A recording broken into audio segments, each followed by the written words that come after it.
Welcome to the Infinity Bros podcast, the only podcast that is perfectly balanced, as all things should be. I'm your host, Max Mosier, here today to review Doctor Strange in the Multiverse of Madness.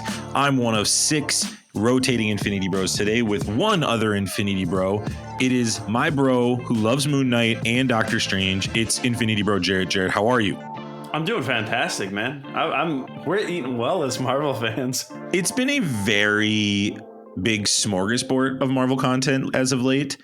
And to come fresh off of a Moon Knight review, which you can check out our season 1, Moon Knight review with Jarret, myself, and Robbie a couple days ago. You can check that out. Check the link in our show notes. But Jarret, I'm feeling pretty good going into this one. Obviously, I'm a big Doctor Strange fan. I'm sure we have some new listeners here, excited to hear our thoughts about it, trying to get some more content on the subject. How you holding up otherwise? How you feeling? Good. I mean, going off of Moon Knight to Doctor Strange, like, is it just all Marvel for you?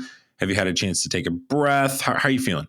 Like, personally, my life has been crazy lately. So, like, I rolled straight in from Moon Knight to work to hitting this. So I haven't had time for anything else other than, like, being a dad and trying to organize a Mother's Day thing for my wife. And yeah, it's been a busy weekend, dude. But we caught Doctor Strange in spite of a very, like, wild and crazy weekend. So here we are. Good for you. And you got to travel a significant distance. So thanks for doing that. I appreciate that. I just got to go 10 minutes down the road and meet up with Zane and have a Moscow Mule before I watch my Doctor Strange. But you've got to make a journey, plan for the trip, that whole bit. Right. Take rations just in case. It's a whole thing.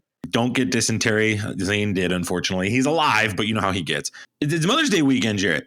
Yeah. Happy Mother's Day weekend to the moms and the wives and the sisters and all that jazz, all that stuff. Yeah. Hold on real quick. Who's the mom of the Infinity Bros?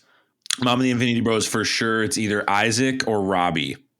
Yeah, that feels right. I feel like it's got to be Isaac. Isaac's the mom that their soccer kid is playing, and they're really bad, but afterwards they're just bragging it up. Like, oh, yeah, Zane did so well. He hit the ball twice with his foot, once with his hand. We're working on that, but he did okay otherwise. So, yeah, Mark got in a little trouble the other day. He told somebody his opinion. So I feel like too, I don't know if I'm remembering this too, but like when they showed up for the 4th of July, I believe that Isaac did have the most amount of snacks prepared for everybody. Yeah, he strikes me as a person who has clear bags of snacks ready to go. Jarret, asked you pre-show to prep this. Yeah. Top fictional Mother's Day shout out. One mom you could pick to represent the top mother. I have 2 answers just because trying to kind of keep it fresh. I don't know where I'd put number 1. It's either Claire Huxtable for me or Rebecca Pearson from This Is Us. I know anybody who's been paying attention to me lately knows This Is Us for me has been this final season's been really sad, but I still would give Rebecca Pearson top credit as a mom. But Claire Huxtable's probably my number 1, even with Bill Cosby and all his bit. Just taking Claire Huxtable. We're not saying Bill Cosby's the man. Just saying Claire Huxtable might be my number 1. It's between her and Rebecca right now. So those are my picks for a fictional mom. Okay, hold on. I gotta look up the names of these characters because I have not watched This Is Us, and I'm pretty sure you picked the wrong mom from This Is Us. No, Rebecca Pearson. No. Are you talking about Randall's wife? Are you saying it's Beth? It's Beth. It's Beth Pearson. Are you kidding me? That's a fair point. That's actually a very fair argument. Yeah, man, not even close. We're not here to talk about This Is Us, but we are here to say Happy Mother's Day to the moms and wives and friends and sisters that are on checking us out. Maybe this is your first time checking us out. We just want to say Happy Mother's Day to you. We hope you're having a great weekend and know that the Infinity Bros are grateful for the Infinity Sisses out there. That sounds weird to say. It is chilly, like Chili Healer, though. Bluey's mom is the. That's a great answer. It's a great answer. Top pick. So you didn't come here to get the Mother's Day shout out. So you came here for Doctor Strange in the Multiverse of Madness. We're going to talk about this movie. The Doctor Strange casts a forbidden spell that opens a doorway to the multiverse, including alternate versions of himself whose threat to humanity is too great to the combined forces of Strange Wong and Wanda Maximoff. It's directed by Sam Raimi, written by Michael Waldron, starring Benedict Cumberbatch, Elizabeth Olsen, Chiwetel Ejiofor, Benedict Wong, Xochitl Gomez, Rachel McAdams, and others. I will not name the others because we have not given a spoiler bumper warning yet. So before we do that, we want to make sure that you're familiar with our rating system and how we rate things on this show. So we're going to reference characters, plot lines, direction notes, things like that. Those are things we will rate, and this is how we will rate them. Here on the Infinity Bros podcast, everything is ranked from a 0 to 6 point scale. 0 meaning horrible, and 6 meaning absolutely excellent. If all of the Infinity Bros rank something a 6, it gets an Infinity Step. Additionally, moving forward, we are going to spoil pretty much everything about this movie. So if you have not seen it and you have a desire to not be spoiled from this movie, I'm going to have you pause. Thanks for listening up to this point. Come back after you've seen the movie. Or if you don't care about hearing the spoilers, just know they're coming in full-fledged from this point on. This is your spoiler warning. This is... Prepare yourself. An Infinity Bros. Prepare yourself. Spoiler. Warning. Let's dive into these spoiler reviews, Jarret. Let's go ahead and get after it. We do have a couple Infinity Bros that sent some into us that we want to review real quick. First, I'm going to do Infinity Bro Isaacs, then we're going to go to you, Jarret, on your review, okay? So this comes from Isaac Edlund, one of our Infinity Bros. Doctor Strange Multiverse of Madness was an incredibly fresh new entry to the MCU. Truly a superhero movie that we have not seen before. It dives right into the action and doesn't stop. This is possibly the darkest entry to the MCU we have received yet. Sam Raimi brings some brilliant horror elements to this film. My only gripe really were some of the Sam Raimi cheese factor that stood out in the third act. It didn't seem cohesive in the context of the rest of the film. I really appreciated the ingenuity of this film. It stands out in the scope of the MCU. I give this a 5 out of 6 Infinity Stones and can't wait to dive into what this film opens up for the future of the Marvel Cinematic Universe. Jarret, we're going to pass it off to you. What's your rating of this movie? Did you want me to tack on Mark's as well? I don't know if you saw his. No, I can take care of Mark's. I got that for you. So for me, and we'll get into this pretty heavily, but I'm sitting at, I'm going to get so many people mad at me with this. I thought it was like a hard 3, soft 4. Like, I loved the horror elements. I thought they were great. This was a cool scare. Sling ring to your head. Yeah. Where are you going, 3 or 4? I think I'm sitting at a 4 right now, but the longer I've been stewing in this, the lower it's dropped. Okay. You would have asked me last night, it would have been a 5.5. Can you give a little more real quick? I interrupted you. I apologize. Yeah, no, you're good. I think the horror elements were fantastic, right? Like, this was a scary movie. I was surprised at how like adult this was. There was kids in the theater with me who were like 5 and 6. And I was like, you should not have brought them to this film. No. But for me, the story wasn't there. Some of the characters were endearing, but man, it was like way cheesier and dare I say, like worse and poorly written than I had hoped for. There were cool moments, but I felt like overall it didn't land the plane for me. Which is very strange because Michael Waldron directed Loki, which you and I have touted on previous episodes, specifically with Moon Knight. We ranked all of our favorite shows, and you, me, and Robbie all said Loki's our favorite show of the MCU. He's also been a producer on Rick and Morty from 2014 to 2020.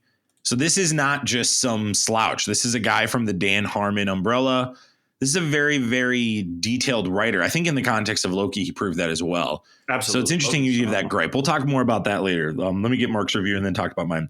Mark gives this a 5.1 out of 6. Had to think about it more, but I love it. My thoughts about it made me watch Captain Marvel again, and now I see how it fits. There's something big coming, and Multiverse of Madness is the big piece of this puzzle. Very cryptic review from Mark, but clearly Mark, and I think this is what a lot of people are going to say positively before I get to my rating, Jarret. Yeah. People are going to say that while this may be a filler movie in the MCU, it really does get you excited if you think about the future in the context of like, incursions, the Fantastic Four, maybe even the X-Men. Just specific beats were picked up here that it's like, okay, this is the direction that Kevin Feige is clearly going. I'm going to go next, Jarret. So Jarret, I joked on pre-show with you. I feel like you and I are on the same page, and I feel like we're very much on the same page. I'm gonna go out there and say it. I'm flirting more with a 2 out of 3 than out of 6 than a 3. Wow. Yeah. I'm going to give it a 3 because of kind of what Mark is saying. A lot of things that they're setting up, really great. And I'm going to go through the positives first, then the negatives. I felt like I was too negative. I kind of was negative about the Moon Knight episode 6. So I want to be positive here too. I really, really loved everything with the Illuminati. I loved all of it. Mm-hmm. Full disclosure, I knew all of them were there because I was spoiled about it previously. We had talked about that last episode, how I said avoid spoilers. I had gotten that spoiler on Sunday. I still don't know how it got out there, but it was a high resolution picture. To this moment, hand to the sky, I don't know how it got out there. I loved the Illuminati, and that didn't break that moment for me, which was shocking because I was like, oh, I kind of know what's coming, but the buildup still worked. I loved the Doctor Strange, Stephen Strange character development of this. And I absolutely think Elizabeth Olsen was made to play Wanda Maximoff. Oh, she's absolutely. an absolute ass kicker in this role. I just cannot get over how well she acts this. Those are my 3 positives. That's about all I got. Story was really poor. I think it was too much horror. A lot of people are too afraid to say it, but I'm going to go ahead and say it. I appreciate Sam Raimi's direction, and you don't pull Sam Raimi in to not do horror. So I don't think this is Sam Raimi's fault. I think Marvel really tried to pull back him on this. Like, I know there's apparently 40 minutes that got cut leading up to this final cut. He has been on the record of saying, I think Marvel might have picked the wrong director for this. I think this is a Sam Raimi movie. So if you're a Sam Raimi fan, congratulations to you. But if you're a Marvel Cinematic Universe fan, I don't think this is the movie we needed. I think there were significantly better ways of doing it. I think the third act was awful. I think the only good thing about the third act was the fight between the two strangers with the music notes. After that, it was not only just cheesy. I'd echo that with Isaac. I would say it was poorly written. I think you have all this buildup in the first 2 acts to fall flat on your face in the third act. And oh my goodness. I mean, I just came off of Morbius, and this post-credit scene is pretty much like, it felt like the Morbius post-credit scene. Like, it was just like, Doctor Strange, / we gotta go. Who are you? Doesn't matter. Third eye. Boom. Here we go. We're off. It's like, I couldn't believe that Marvel was not taking more time to talk about who Clea was. Yeah. And there's other stuff. We'll get into that. The long story short of it is this is going to be a polarizing film. I think there are going to be Marks and Isaacs who walk out of this and go, it's 5 out of 6. It's a great movie. How do you not love this movie? And I totally understand. If you are a fan of the horror genre, I think this is really going to do something for you as a Marvel fan. I think this is going to be a completely different wheelhouse. See, and that's the thing is, like, I love horror movies. Like, that was my bread and butter growing up. And for a Sam Raimi movie, this is good. For a Marvel movie, and one that had like really high expectations going into it for setting up the theme of like, what does Phase 4 look like? This movie's awful. And so that's why I balance it out. The expectations piece is fascinating too, Jarret, because I think that's another piece of feedback people are going to give us.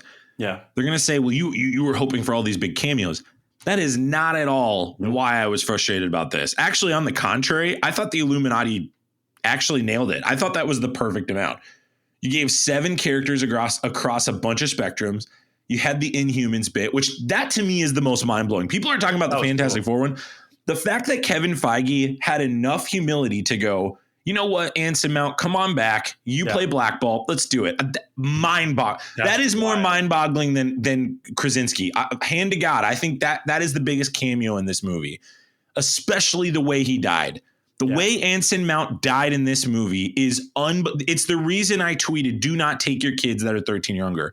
Absolutely. It's unbelievable. I couldn't believe what I was watching. It was like, there are Saw movie scenes that are lighter than that scene. Yeah. And I know people are going to be like, oh, this is just, you're just different from the Disney formula. That is not it at all. This was dark, and I'm fine with the swing. I'm cool with the swing. But when you combine that with witchcraft and sorcery, this is going to be a turnoff for a lot of people. It just is. It's going to be a turnoff for a ton of people. In particular, I think the deep conservative crowd is really not going to like this one. And this really threatens any traction you have with 2 amazing characters that are paramount for the future of this franchise, the MCU. So I'm just interested to see how the audience reacts. I know it has the 2nd worst cinema score right now. I know it's sitting at about 75% right now on Rotten Tomatoes. I think this is going to be a coin flip based on who you talk to. I think some people are going to come out going, this is amazing. And I think others are going to be like you and me, Jarret, and they're going to be like, look, this story really wasn't that good. Yes, it's a filler and there's some amazing things on screen I'm seeing. But long term, here's where I would agree with Mark. I think this is a necessary evil for long term, Jarret. I think this is one of those movies that it's like we're going to look back and go, this is the Age of Ultron of Phase 4. That's really what this is. Because Age of Ultron, while that movie was poor, that set up things like WandaVision, which people just swear by. They love it. It set up Endgame and Infinity War. Like it really set up Civil War, right? Like set up What If. It set up What If. There's a tons of things that happen later in the Marvel Cinematic Universe that Age of Ultron just wasn't that strong of a movie. I think that's what I'm going to look at with Doctor Strange Multiverse of Madness. As a Doctor Strange fan, I will say I think the showcase of his different abilities was so much more cool to watch this time. Yeah. I think Raimi really did a great job, of visualizing these beats. And so, but that's not what you wanted out of this movie. This is a multiverse movie. So people wanted Deadpool. People wanted Tom Cruise Iron Man. People wanted those things. There were a ton of weird rumors. We talked about it probably 10 episodes ago, Mark and I. Yeah. And that wasn't what I wanted. I wanted a Doctor Strange advancing as a character, traversing these multiverses and opening this doorway up, because there's so much that you have to do with this. You can't tackle it in one movie. You have to do it with things like Spider-Man and this. That's my long-winded answer. So let's get into some spoilers here, Isaac. The way we talk about things, if this is your first time with the show, we really talk about things through characters. We don't bounce around the timeline exactly how the movie works. So just know that. I apologize if that's frustrating for you, but that's just how we do it here. So let's start with Benedict Cumberbatch, Doctor Strange himself.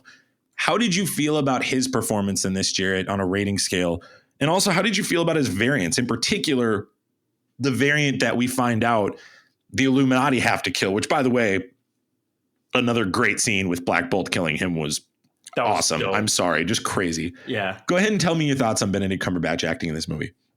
There was a big craze there, and I think we're still living in it, where like they just threw him into everything.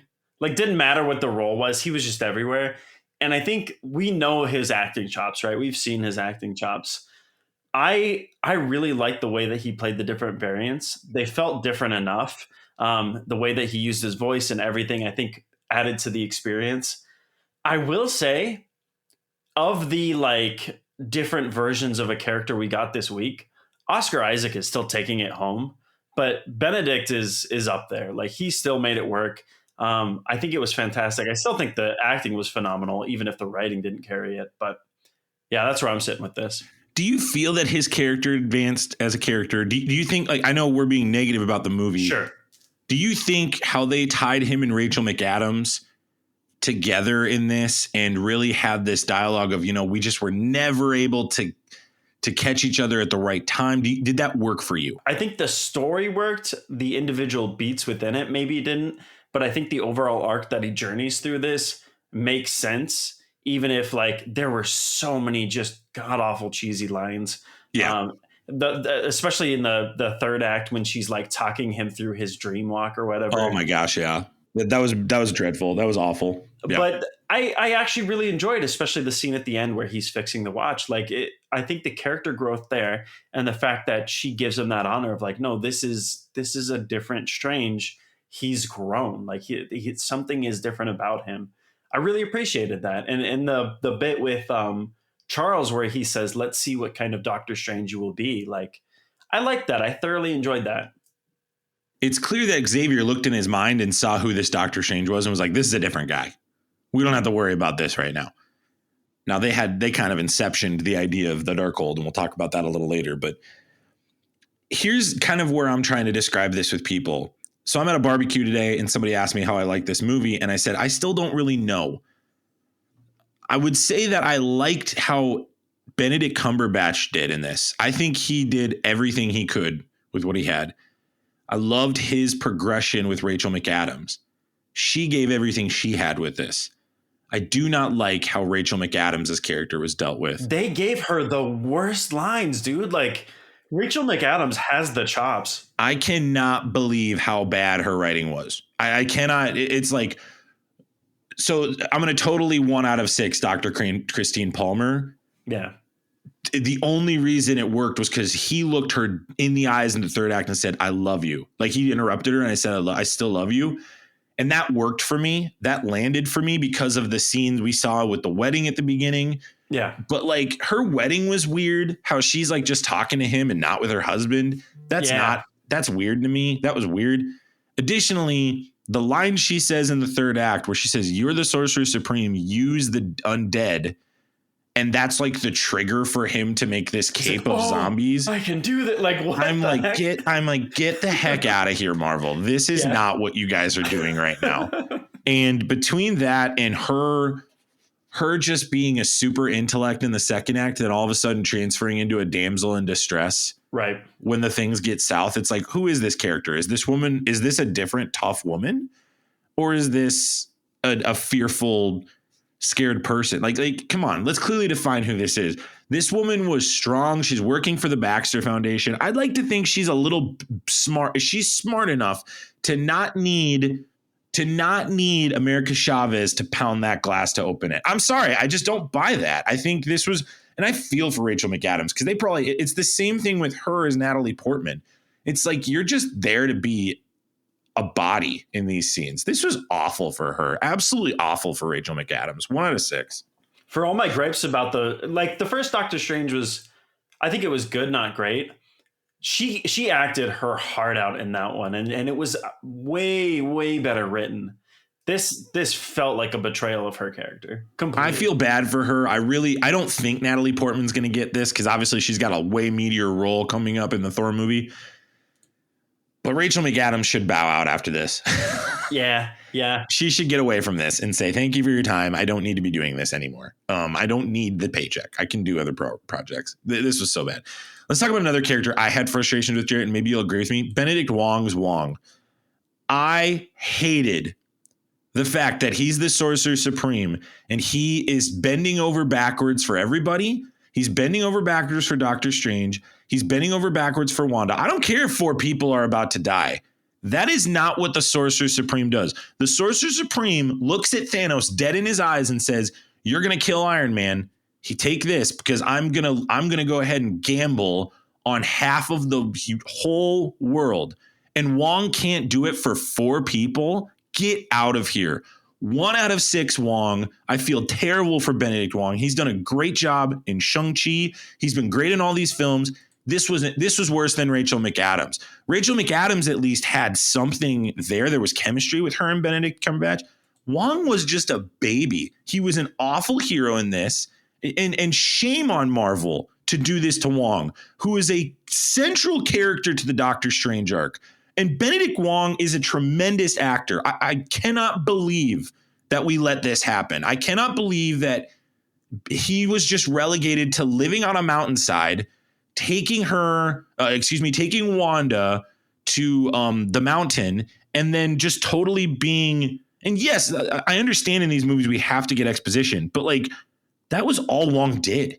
That was all he did. And even when Wanda's talking to them, that should have been Wong talking to her, not Doctor Strange. He's not the Sorcerer Supreme. What is going on, Marvel? What is going on? Do we not know if he's going to give it back to Steven, give it back to Steven. I'm fine with it. But my biggest gripe of this movie is how they handled Wong. Wong was absolutely awful. I'm off my soapbox. Go ahead, Jarret. You're good. And I think you're onto something here too. So I actually went back and watched the first Doctor Strange literally like hours before I went and caught this one. And he has such a backbone in that first movie. Like he doesn't let anything go. Exactly. He's like this stoic, the only time he breaks is the one time that he's listening to Beyonce. And I know that they're doing something different with him because of Shang Chi and blah, blah, blah. But you're right. Like, this is not the Sorcerer Supreme, guys. This just isn't. And he says, so he makes the remark that like in the grand calculus of the multiverse or whatever, he tells him to steal the powers from America at the end. Right. And so he's willing to sacrifice to stop Wanda. And yet when it was his students on the mountaintop, who, by the way, were already been crushed under and were probably dying anyways. They were dead. Yeah. They were so dead. Wanda obliterated everybody. And he was just like, I can't do this. You don't give up the Darkhold. I'm sorry. If I was reading a Doctor Strange comic, Wong would die in that moment. He'd be dead. the true Wong would die. And maybe I'm being a mouth-breathing nerd right now. Maybe that's what I'm being, and that's fine. I'll live with that. You can say Zane. That's okay. I'm just being real here. Like, this is not the Sorcerer Supreme. I mean, to watch Strange deal with in this whole movie, which I liked, by the way, how he's dealing with giving up the Time Stone, and it's brought up several times. Yeah. And then to watch Wong just give up the Darkhold over 4 people was such a, like, one, it's like clearly Wong shouldn't be the Sorcerer Supreme. But 2, that's not who Wong's character is at all. I don't want to talk too much on it, because the other thing is Wong didn't really get much in this movie. That's the other part. Him and Rachel McAdams were relegated to the back. And that's a shame. That's a doggone shame. Because the dude's getting a huge piece of the puzzle in Shang Chi. And I'm like, what? He was almost exclusively just comedic relief. Seriously, like it's just that's embarrassing. That's embarrassing. So finally, let's talk about Chiwetel Ejiofor as Baron Mordo. He's the leader of the Illuminati. What were your thoughts on him? Did you feel like he carried that strong presence of being really Doctor Strange's nemesis and rival? Did you feel that and sense that? And obviously, we didn't even see our versions of Mordo in this in our universe. We just saw a parallel 838 universe Mordo. This one was cool to see the Illuminati stuff, and I think he continued to impress. The one thing is, like, I don't know how anyone got the wool pulled over their eyes for the 2 seconds that we trusted Mordo. Like, we knew he was going to immediately betray him, and they're like, oh, he poisoned the tea. Like, dog, we knew. Like, come on. Yeah, he was sorely used too. Yeah, but at least he got a great epic fight with the Illuminati during that Illuminati sequence. So that to me is why I wouldn't say he was a wasted character. Yeah, I agree. Clearly, they're setting up that arch rival and nemesis for the 3rd movie. He's going to be a big piece of that interdimensional fight. Probably something a la Loki in season 2. Excuse me. Gosh, I would Thor love 2, your favorite CGI movie, by the way, Jarret. Yeah, you love fantastic. that movie CGI. I think it's gonna be something like that with that too. I think Mordo's for sure coming back, but they're gonna have to team up, him and Strange. Sure, and I think he's gonna betray him at some point. So that'll be interesting to see. Yeah, I feel really for Ejiofor and McAdams and Wong in this. I really feel for all 3 of these actors. Ejiofor and Wong in particular are just really elite actors. And I think Marvel did them dirty in this, and I really feel for them, because this really centered around Cumberbatch, Olsen, and Gomez. So, and that's not bad. Those 3 actors, I'm not really taking away anything from them. I would have loved to see, in particular, Ejiofor and Wong more. Yeah. Long run, I could live with McAdams if we can just clean up the writing. I agree with you. It's like she didn't say anything of substance the whole movie. It's just absolutely terrible. Let's talk about the Illuminati. Let's do it. Let's talk about it, Jarret. This is the reason people go to this movie. Yeah, absolutely. This is the reason you go for Professor Xavier. You go for John Krasinski as Reed Richards. So you got spoiled too. Is this what you got spoiled earlier in the week as well? So I saw, and it's probably the exact same photo you saw. I saw the Illuminati, and my immediate reaction was, this is a deep fake. Like, somebody did a really, really high quality deep fake. And then I can't remember if it was the same day or even before that, we got the confirmed Captain Carter. We saw the shield, and I was like, oh no, like, this is real. I just spoiled this for myself. Like, not on purpose. I was just happened to be online, and oh my gosh, dude, I was so mad. But yeah, this is what I saw was the Illuminati. Yeah. So we get Peggy Carter. Let's talk about her. Did you like seeing her as Captain Carter? Obviously, Haley Atwell returning to this role. I have to tell you, I'm just going to rate each individual Illuminati character, and I'm just going to give you the full 6 out of 6 across the board. They were all great. They all embodied the characters perfectly. I'll talk about my standouts a little later, but was it refreshing to you to see Haley Atwell back? I feel like she's going to be in the MCU down the line more, Jarret. So Christian and I actually really enjoyed, it wasn't Agents of S.H.I.E.L.D. Was it called Captain Carter? No, Agent Carter. Agent Carter. We watched quite a bit of that. And that was very sci-fi TV series. But I really like Haley Atwell as an actress. I think she does a phenomenal job. And so seeing her get more time in the MCU was incredible, actually. I really enjoyed her character in this for sure. And the silent running when they're doing the big battle, that was cool. That was like in the midst of all this, her keeping her chill and still like trying to go toe to toe with Wanda. I love like the jetpack too, man. The jetpack's great. That was awesome. I mean, she went toe to toe with Wanda Maximoff. Like that's how you do it, baby. That was awesome. Let's talk about the other person, Captain Marvel. Maria Rambeau returns. Lashana Lynch. I loved Lashana Lynch in this role. Obviously, I'm a huge Captain Marvel fan, so any Captain Marvel thing, I'm gonna eat it up immediately. I think this was the weakest of the Illuminati characters.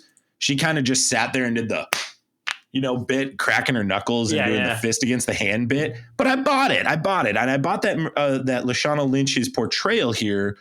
This is how this universe's Captain Marvel would be, where I think Brie Larson is a little more stoic, and I think she's a little more hear you out, have a dialogue first. I think Maria Rambeau is a punch first, talk later person.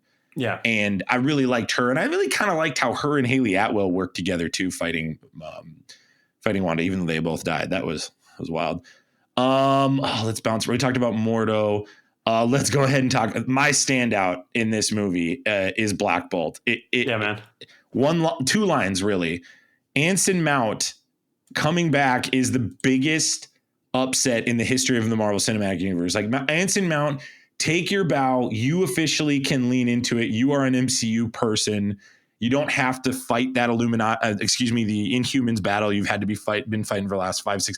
That poor guy. I mean, imagine you sign up for that show, Jarret, and like that happens. That show was awful. It's so bad. And I'm thankful that Kevin Feige was, I said it before, but I'll say it again. His humility to let him come back and be in that role and have him be like as massive as he was in that limited 10 minutes was really, really special.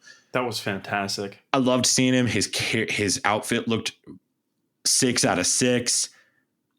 The joke Stephen Strange was making with him, even the pointing stuff. I was like, this is out of the comic. This is Black Bolt. I'm finally getting my Black Bolt. This 5 minutes is better than everything from the show. I really loved it. His death was the craziest death in the MCU, Jarret.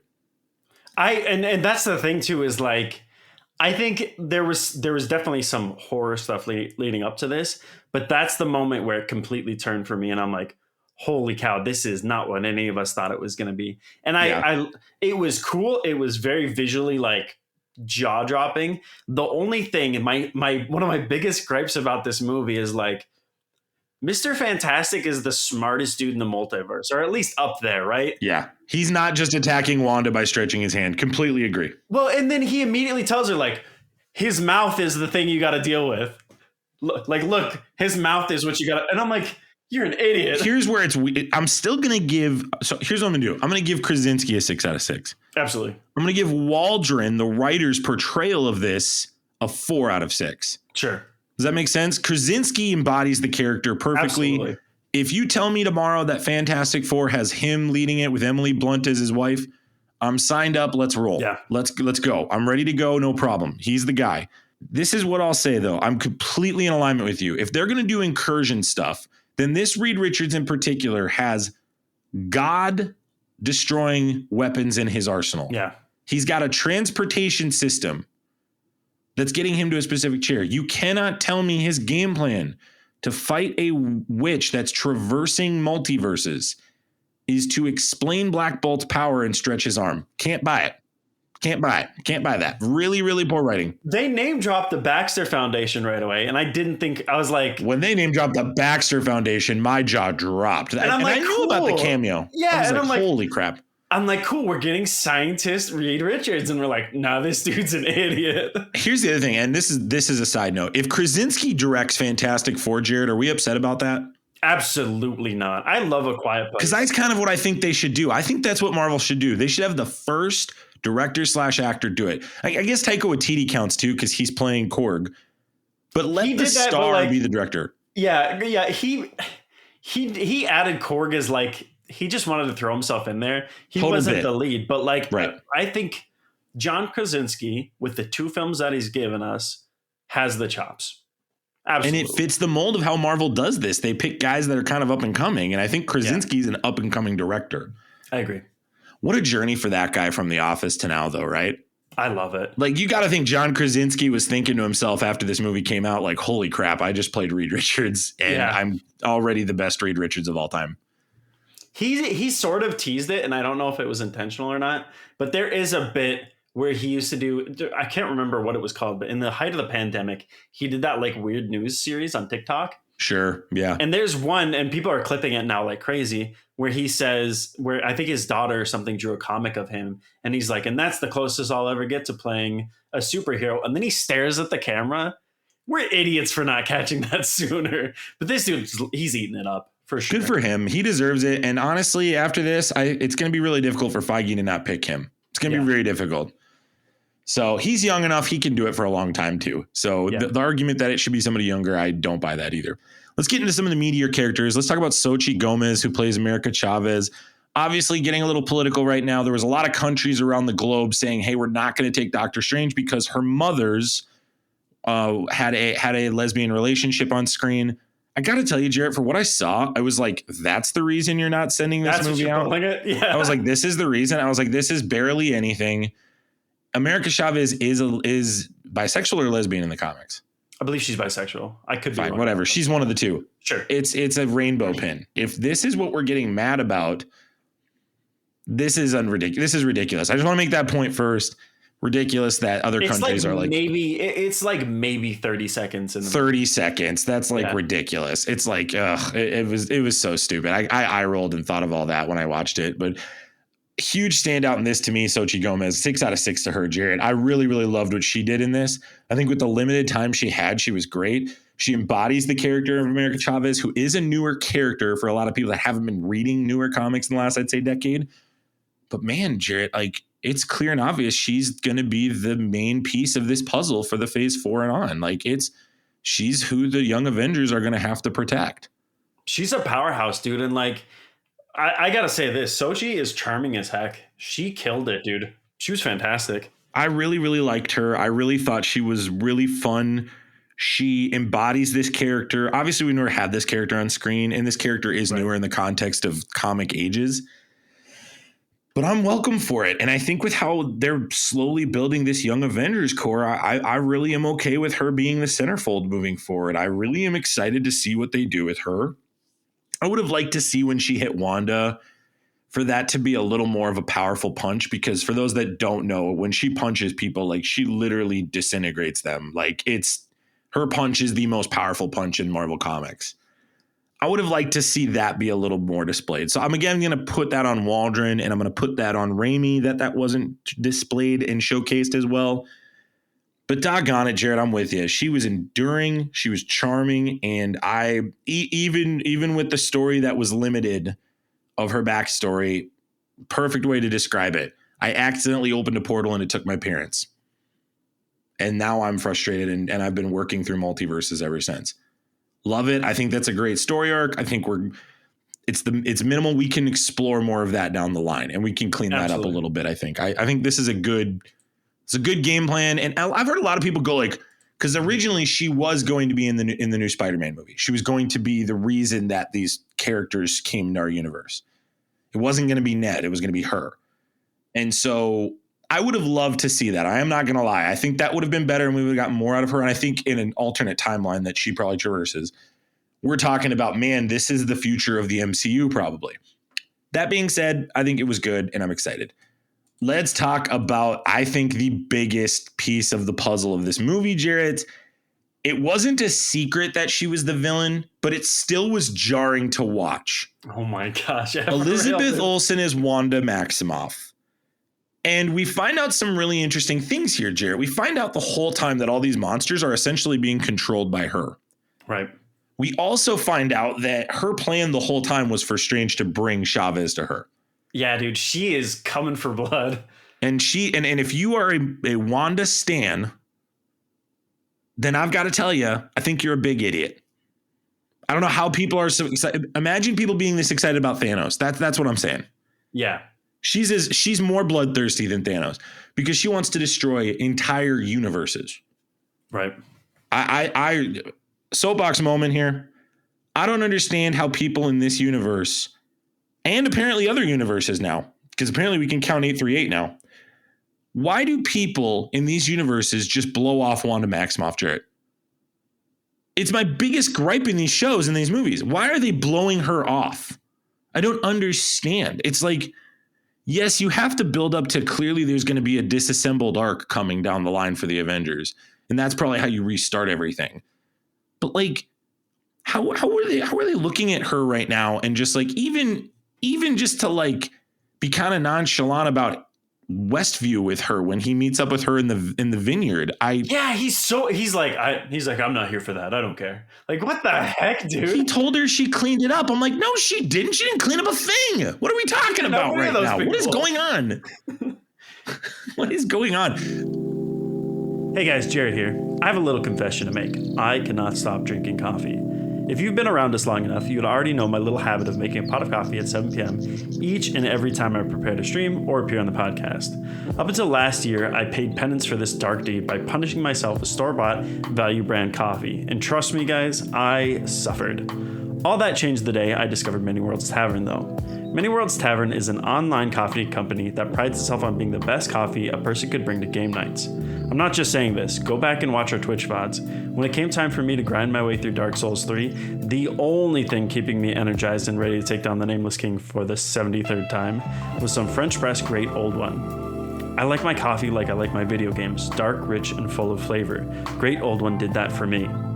Many Worlds Tavern is more than just your run-of-the-mill coffee company though. They give back $1 of every bag they sell to gaming-related charities. That's insane considering they're already footing the bill for ethically sourced, fair trade, and sustainable coffee. On top of that, at its heart, Many Worlds Tavern is coffee for gamers. Each and every month they offer a special blend unique to that month known as their Treasured Realm. These are fantastic coffee blends paired with special RPG-related bonuses, such as magic items you can slot into your D&D campaign. If this sounds like your cup of tea, or well, I suppose coffee, you can find this and so much more at manyworldstavern.com/theinfinitybros, or use code THEINFINITYBROS, all one word, at checkout. And now, back to your regularly scheduled shenanigans. I heard feedback from one person. They said, it's going to be really tough to watch this if you're not a WandaVision fan or if you haven't seen WandaVision. Do you think the general audience that hasn't seen WandaVision is going to enjoy and get a lot out of her character development here, Jarret? No, there's no way. Because like the whole thing pivots around her kids that aren't real. And even in WandaVision, right? Like that takes place, what is it, like one bad week? And that's about it. And so even those of us who have seen WandaVision are like, really? Like this? You're going to tear apart entire like universes for this? Your kids that you made and could probably make again? Like, what the heck? Yeah, I don't know, man. If you haven't seen WandaVision, none of this makes sense. Should Benedict Cumberbatch have had his a cameo in WandaVision to make this better? Yes, absolutely. And I think there should have been stakes. So do you think this scene is more impactful at the vineyard if he's in it? Or do you think if it's in it, it kind of is like, okay, why are you in it? And then you're not caring. I think we need to see, need to see more of that transformation, right? She goes from, like gaslight gatekeeping girl boss to like Satan, you know, like just like that. And two, like nobody cares. Why does nobody's bothered by this? This is one of my biggest gripes of the whole movie. We're getting to it. You're finally catching my drift. My WandaVision hate grows every day, Jarret. I'm finally getting it. I am so like getting fed up with people saying WandaVision's good. Like at the end of WandaVision, Rambo tells her, no one will know what you sacrificed. Excuse me? At the end of this movie, what does Doppelganger Wanda do? Strokes her face and says, I'll take care of them. Right. What on earth? What are we doing? Like, honest to... That woman possessed your body and tried to essentially take over ownership of your kids. And was going to murder you. And like, she knew that. She's going to murder your whole universe. She just murdered your Illuminati, who are essentially your Avengers. What is going on, Marvel? Yeah. Why are we blowing her off? Why are we blowing her off? Either everyone in this universe knows that she's the most powerful and they're scared to death of her. And if that's the case, I need that to be articulated better. That's not articulated well enough. They're not afraid of her. They're like... They feel bad for her. They're like, oh, I pity you. Yeah, and I understand. And again, this was a point Sarah made, my wife. She said, well, then how come nobody else is feeling bad for Black Widow's sister? How come nobody else is feeling bad for Tony Stark's daughter at the level they are Wanda? Right. Like, we're just letting her possess a town. We're just letting her take over an entire vineyard. Lord knows where that is. Lord knows what she had to get rid of and possess to make that fake reality happen. She destroys Kamar-Taj. I mean, we're done. As far as I'm concerned, that's it. That's to me, that is the we should shun you and kill you moment. This was wild. But we don't even do that. We just let her sit in the rubble. We just let her sit in the rubble at the end. Mm-hmm. And Strange is just like, looks at her and doesn't try to kill her. He just kind of gives her that look of, oh, Wanda. Like, Wanda Maximoff is like a toxic relationship in the Marvel Cinematic Universe. Yeah. For whatever reason, all of these people cannot stop letting her do whatever she wants. And I'm fed up with it. I'm getting annoyed of it. And I'm really annoyed of people who are like defending her on the internet. I'm really getting fed up with those people. I'm getting fed up with those people putting political ideology into that. And I'm like, you guys are nuts. That's my soapbox. Any other thing you want to say before we talk about Elizabeth Olsen acting in this? Sorry. I want to toss in this too. Like, we talk about how it, like, okay, I'm going to lay it out for you guys. The official stance of the Infinity Bros is you can deviate from the comics. It's never bothered 100%. us, especially if it's done well. But the one thing that they should keep from the comics in this is nobody pities Wanda in the comics. They're terrified of her. She is a bomb waiting to go off. And it's not like, oh, we're sorry for all this. No, they know what she's capable of. And they know what she's capable of in the MCU. And like, oh, dang, Wanda messed up again. Man, I hope she's okay. Her poor kids. Like, no, dude, she kidnapped people. I don't know. It would be different if the general public didn't have the knowledge. Sure. But they do. Because Westview happened and Doctor Strange tried to communicate that she like did the right thing. Excuse me? How did she do that? She locked kids in houses for weeks. She had those people on the edge of town like frozen because it was too far away from the hex or whatever. And like, what did she do for those people? They couldn't move for a week. Yeah, nothing. Yeah, not a thing. I can't. But I think WandaVision is just. It really does do its job in terms of like getting me going. I'm super invested in that story. I'm gonna give them credit there. But and maybe Marvel in the long run, maybe they're winning with that. Maybe I have to keep going back to that arc. Yeah. Elizabeth Olsen, separate of this character, my gosh. I mean, just like this woman she is the centerpiece of this universe right now. Yeah. We talked about Oscar Isaac needs to come back for the street level heroes in our last episode of the season finale. I mean, she has to be the main villain moving forward, or she has to be the biggest piece of winning the multiversal battle. I cannot not have her in these future movies. If we can write correctly what you're talking about here, Jarret, where everyone's scared of her and trying to kill her, that's the arc I want to see. I'm gonna pivot here real quick and talk about one more thing. Everything Everywhere All at Once has an amazing scene where the main villain in that movie has a hallway fight similar to Daredevil. And what they do in this, and I won't give away what they do exactly, but they do just random gobbledygook to this group of goons. Like one guy gets turned into a clown and then she kills him by poking his nose. Like just off the wall crazy. Sure. Totally like what is going on, but it's horrific what you're watching. Yeah. This is what I want from Wanda Maximoff. I want what she did to Black Bolt with everybody. I want her to remove mouths and like Reed Richards, she turned him into string cheese. We didn't even talk about that. Like that was terrible. That was wild. I want to see Wanda Maximoff turn Spider-Man into a million spiders. I want to see her turn the Iron Man suit into physically a block of iron. Just things like that where it's like it's on the nose, but it's like there's nothing you can do about it. It's terrifying. Yeah. That's what I want to see. And I really think we're building up to that right now. And I think there's even to Jarret a chance now as I've years ago, Elizabeth Olsen said there's no way they're going to do House of M in an interview for Age of Ultron. And look where we are now. It's like we're one movie away now at this point. Yeah. We're one movie away. I think there's a real chance that Marvel could say no more multiverse. I think Wanda Maximoff is going to say no more multiverse. I don't think she's going to say no more universe. I think she's going to make Battle World. Ooh, I think that's what's going to happen. Okay. Wanda Maximoff is going to create Battle World. She will be the Doctor Doom of Battle World. She will be the main one. Everyone's going to be gunning for her. And the only way they're going to be able to stop it is to use her kids and Vision to do that. So that's really this is where we're going with all this incursion stuff.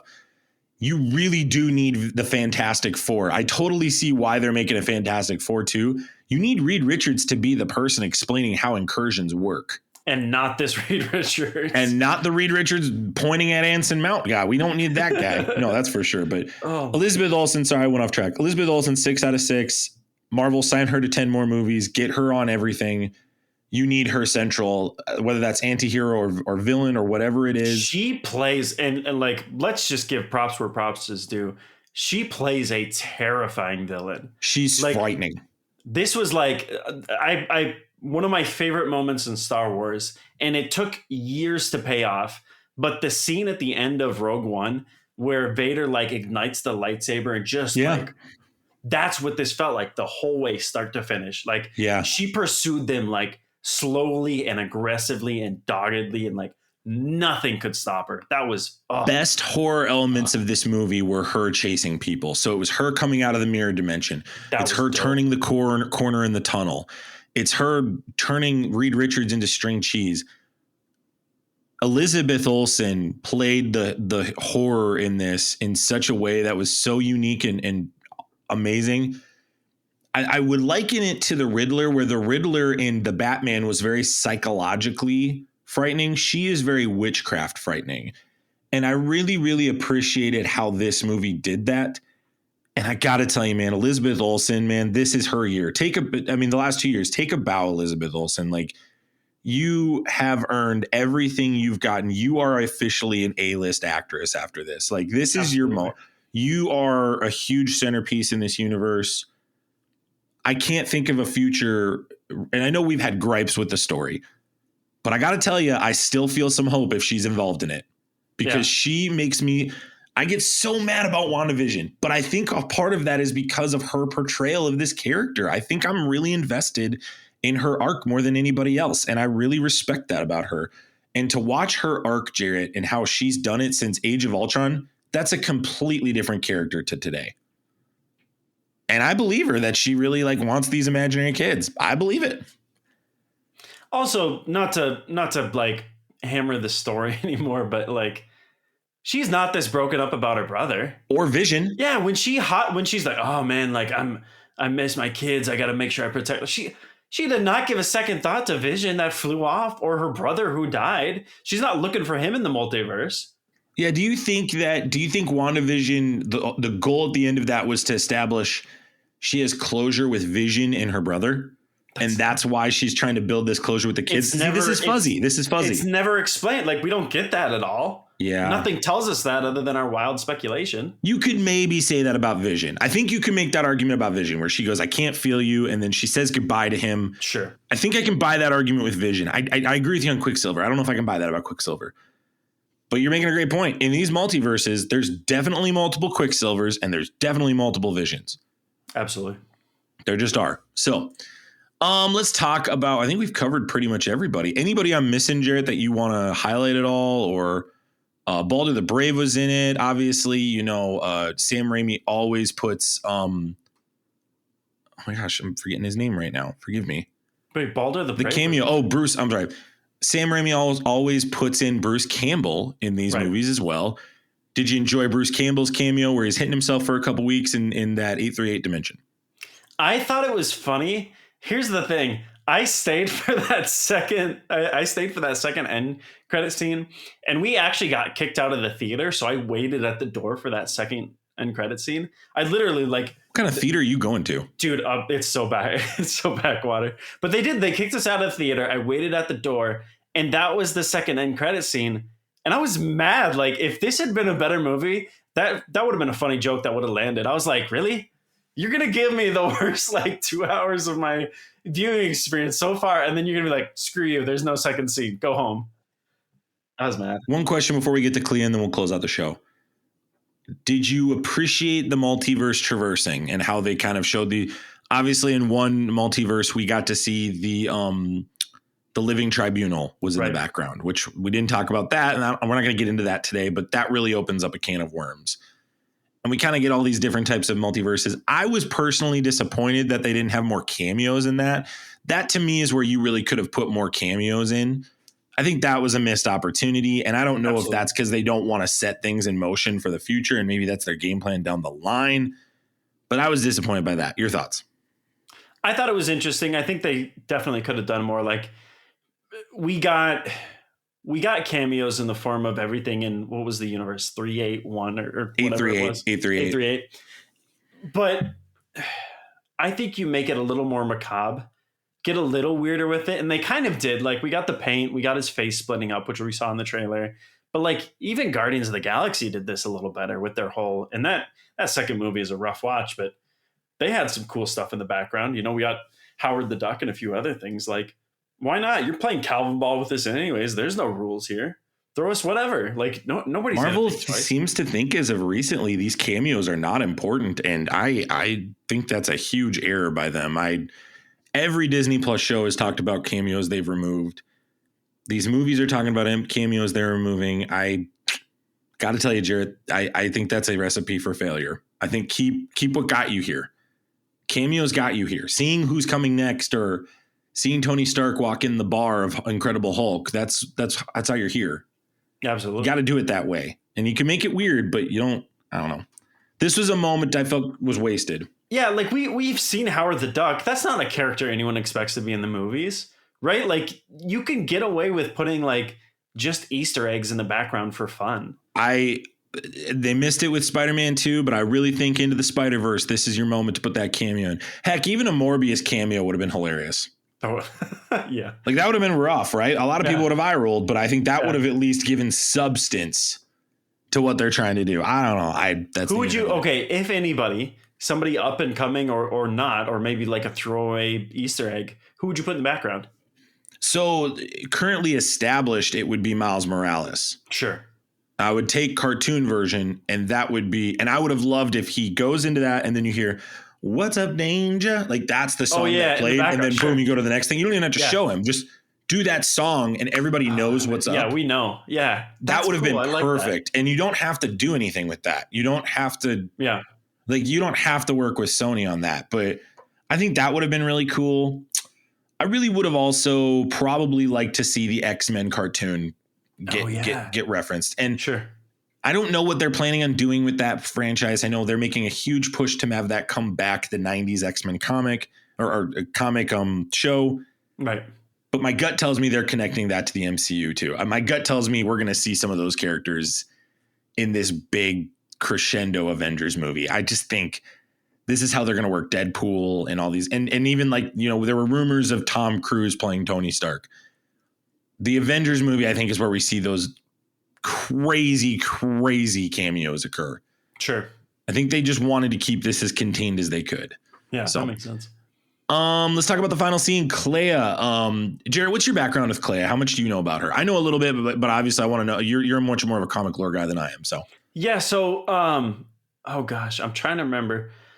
So this is his wife. Correct. In some lines, depends. Right. And I may be like, this may be a fever dream I had.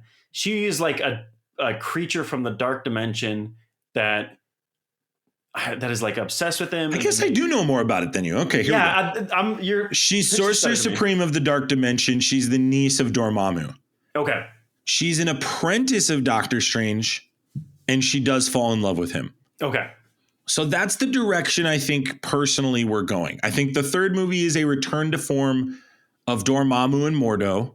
Right. You get back to that. There's going to be that Clea connection, and then you'll keep these multiverse things. I think the rest of these movies are going to have some multiverse pieces. Even Guardians 3. I think it wouldn't surprise me if one of the Guardians get lost in a dimension and they have to return in Avengers. Or, you know, somebody goes off in another dimension. I kind of can see this is how they ride off into the sunset with some of these characters. Clea really is a very important character in the context of Doctor Strange. And I'll leave it at that because Marvel really didn't give away anything on what they're doing here outside of Follow Me. I got to tell you, Jarret, this is the worst post-credit scene in the history of the Marvel Cinematic Universe in terms of story building, not joking around. Sure. this is bad. This reminded me of the Morbius post-credit scene. It didn't make any sense. The CGI looked bad. We don't even get a name drop of who she is. So everyone in the room who doesn't know comics like you and I do, we knew immediately. We saw the purple outfit and we're like, oh, it's Clea. There we go. We're good. And you don't even know it's really Charlize Theron. Like, that's kind of another thing. Like, she's kind of dolled up so much that. Yeah, okay. I don't know. I think this was a really bad scene. This was not explained well. And for a 2-hour movie, you can give me another 2 minutes to kind of explain what's going on. Yeah. Oh, man, Jarret. I mean, I don't know, man. This is really.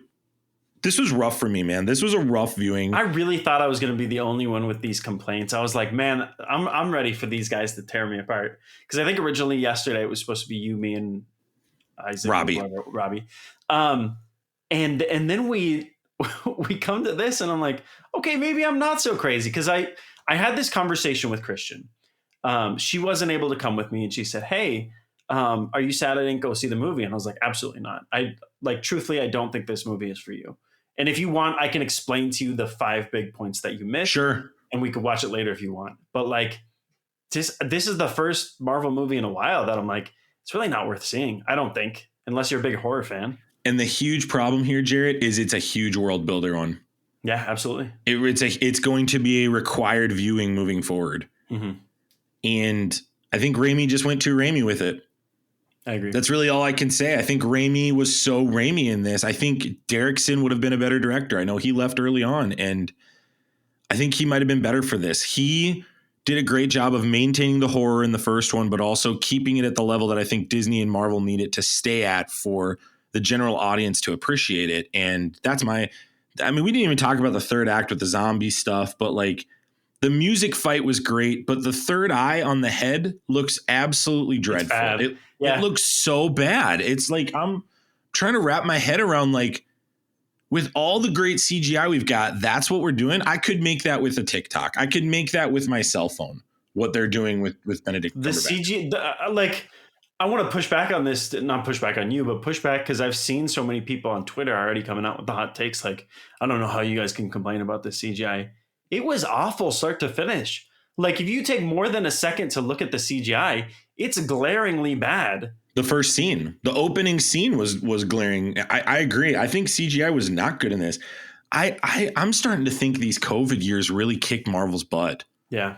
I think these COVID years really were a hard part. I think the next 3 years are going to be significantly better for Marvel. I think they're going to have way more time and ability. It's not going to be these Zoom dialogues. So when they're doing these chemistry sessions, Feige talked the other day about the 10-year preparation for the next decade, them sitting in a room, sure, some of them might wear masks still, but they're going to be able to let loose and not have to do this on a Zoom screen. And for Raimi and Waldron, they were doing all this during the COVID years.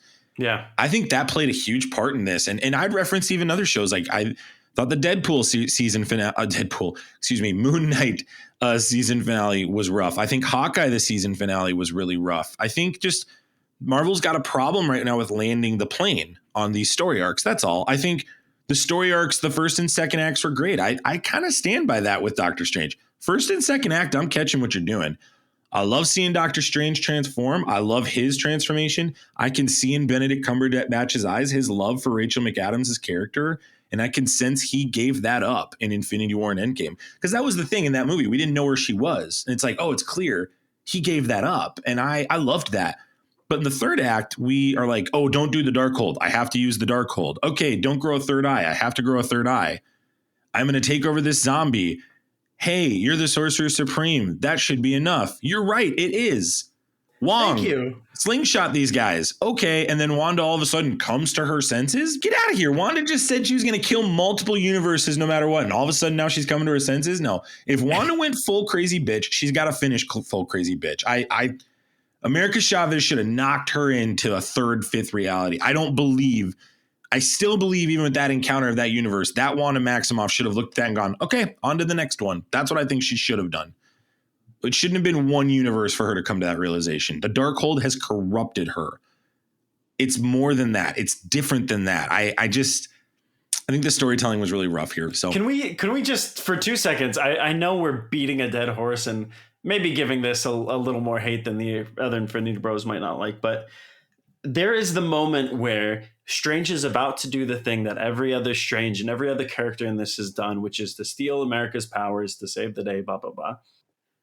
And Wong goes, do it. And he goes, yeah, I'm going to do it. And then he zombie walks over and then he's like, I'm not going to. I love your zombie walk. Yeah. That was awful too. Everything zombie was bad. It was all bad.